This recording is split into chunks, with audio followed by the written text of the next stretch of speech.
Captain Bucky Goldman here, Bag 'em Fishing Charters, Tampa, Florida, fishingguide.com. I saw this post recently where the guy's reel, he took it apart and the gears, main gears inside here were completely split in half. I don't know how you do that. The reel obviously was not well maintained. I'm a firm believer is you get what you pay for. So if you want a reel to last a year, you can buy a little cheap reel. If you want a reel to last longer, spend a little bit more money, you're going to get a lot more life out of it. Now, if you want to get extra life out of it, you got to take care of your stuff. And that's just something that growing up, I watched my dad never took care of any of his stuff. And I'd go fishing, come back home, go fishing with him, and everything was seized up, or, the boat wasn't functioning. And it's just something I pride myself on, is taking care of my stuff. Now, this reel is a Penn Clash. It's probably 4 years old. It is beat up. You can see it's like missing there's definitely some wear and tear on this reel. But it's 3 or 4 years old and it functions perfectly smooth.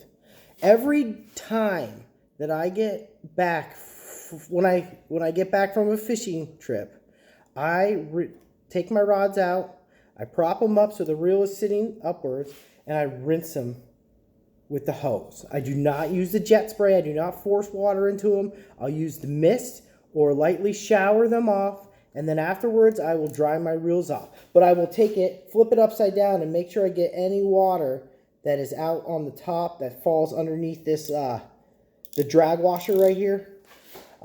Those are the first thing that I do. But when I buy a new reel, I will take a spray, a corrosion block, cleanse oil, or this corrosion block spray, and I will coat the reel in that. Inside, out, I spray it all down, let it soak in, wipe it off. That usually keeps it going for a while.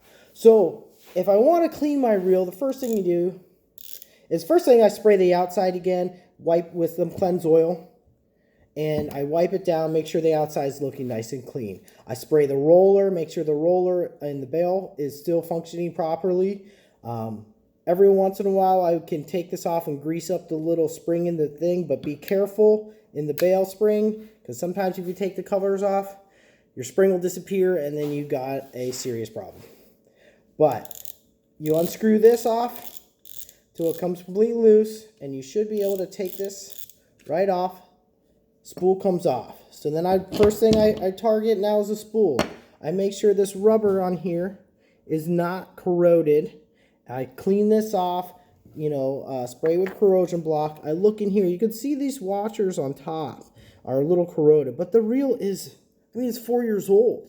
It's got a little pin in here. Sometimes you can pull this little pin out and take these washers out, grease it up in there nice and clean, and make sure everything's functioning properly in there. Then inside here, you have your little clicker in here and a couple other little components. If it has grease on there, I take some real grease, I dab it on there. But first, I take like a Q-tip with some cleanse oil, and I clean all the salt and all the little dirt and grime out of there. That's what I do with my reel cover. Now, if I'm dealing with the reel, I spray all this. I make sure this is nice and clean, that the shaft has a nice grease, and the next thing I do, I'll try to get underneath here where your bail goes around. If I don't want, I'm trying not to take the reel apart is what I'm trying to explain. If I dunk the reel and it goes underwater, I'll get home and I take everything apart and I make sure it's nice and dry in there and clean with fresh grease. I will remove this little protective cap. I will remove the reel handle, and I will spray inside here and on the opposite side with a little cleanse oil, and I'll cover it back up and wipe everything down. After you take care of your reel, sometimes it's going to feel a little greasy for a day or two, but I'd rather have a little bit of oily feeling on my hands and a functioning reel than a catastrophe when, the opportunity rises. So once I put the reel back together, I just cleaned this reel. It was actually getting a little chunky. It wasn't spinning very well. But now look, this thing's flying smooth. It's got to be 4 years old. So if you take good care of your stuff, it's going to last. Again, I try not to buy $300-400 reels. You know, I don't see the need of it.